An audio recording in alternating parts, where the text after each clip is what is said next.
Hi you guys, and welcome to another episode of Learn Tarot with Nikki. Today we're going to be talking about the Hanged Man. This is one of the more peculiar cards of the deck. It can be kind of hard to understand sometimes because it is kind of obscure in its nature. So I really wanted to try to dive deep into this one and give you guys a good overview. So typically you're going to see a hanged man, as it says. He's going to be hanging from a tree or scaffold by 1 foot, and then the other leg is behind him. Usually it is a male. I have not seen a female card of this, but gender doesn't really matter, because this card has pretty deep spiritual esoteric meaning. Alright, so the ultimate symbolism of this is surrender. That's why he's hanging upside down. It symbolizes surrender, suspension, and letting go of control or old perspectives, old mindsets, allowing shifts in consciousness and being open to them. The tree or the scaffold behind him represents sacrifice, spiritual growth, and gaining new insights through a different perspective. And the 1 foot crossed over the other, it symbolizes a heavy pause. It can mean a temporary setback or a voluntary pause, kind of just a suspension of action, because he's literally suspended, right? He can't do anything. And then his halo or his illuminated head represents enlightenment, spiritual awakening, and gaining wisdom through sacrifice. So again, the main theme of this is always going to be surrender.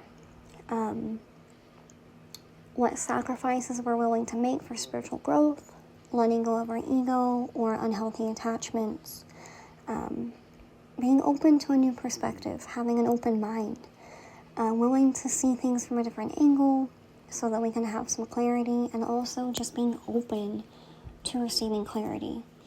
And when this comes up in a reading, usually that spirit kind of saying, hey, you need to kind of rethink the situation, we have some insight, and then you would look at the cards surrounding it.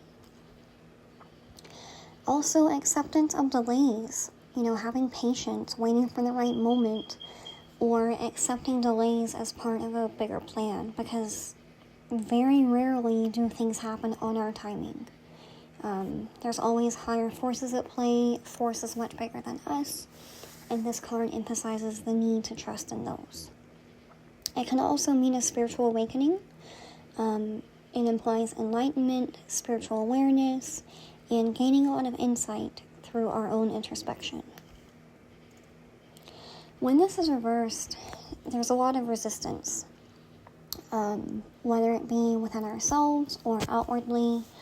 It's a reluctance to let go, stubbornness, or refusing to see things from a different perspective, being very close-minded, not allowing new ideas to come in, or not allowing new spiritual understanding to come in, and being very set in our ways.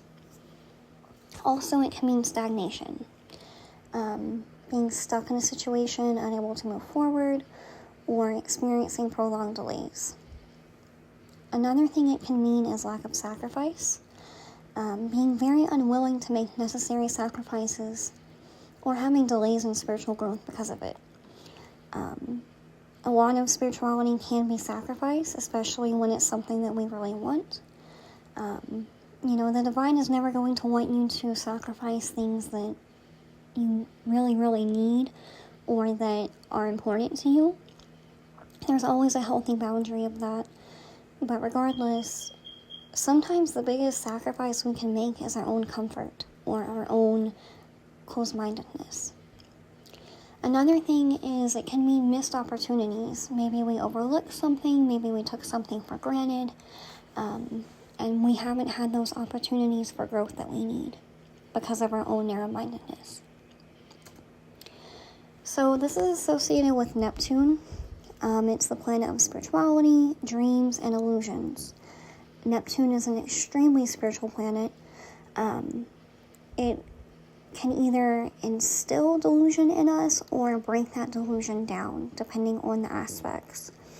It represents dissolving boundaries, transcendence, and turning to a higher spiritual reality. And the astrological sign associated with the Hanged Man is Pisces, which is, of course, ruled by Neptune. Pisces is another super spiritual sign, all about the dream world, surrender, spiritual exploration, compassion, sensitive to energy. Pisces is a very much go with the flow type sign. It's a water sign, of course. So it's going to have that aspect of surrender. Kind of surrendering to the tide, go with the wave. Ride the wave type energy. So in conclusion, this is all about surrender and having a new perspective, being open to mindset shifts, and ultimately trusting in the natural flow of life, trusting that you are always divinely supported, and trusting that Spirit and God and your ancestors have your back, and having that rapport with them to decide, hey, what do I need to sacrifice for this? What do you need from me? And having an open mind, acceptance, personal growth, spiritual awareness. Like, this is a very, very deep card. And it can offer a completely different mindset shift if you allow it to. And that's why I love it so much. This is a game changer card, in my opinion. It might not look like it because it's the Hanged Man, right? You think he's stagnant. But sometimes that stagnation and that introspection is what's necessary. So, I hope that this helped you guys. If you would like to book a reading with me, my information is always in the description where you can book an appointment. You can also purchase my witchy ebook for new witches. It's called Witchy Fundamentals Part 1. And as I said before, Part 2 is coming. It's going to be very, very focused on divination and spirit communication, and lots of tarot. And every single part of that book will correspond with a video. So it's going to be very interactive. I'm always here if you need me. If you have any questions, just leave a comment and I will get back to you. Thank you.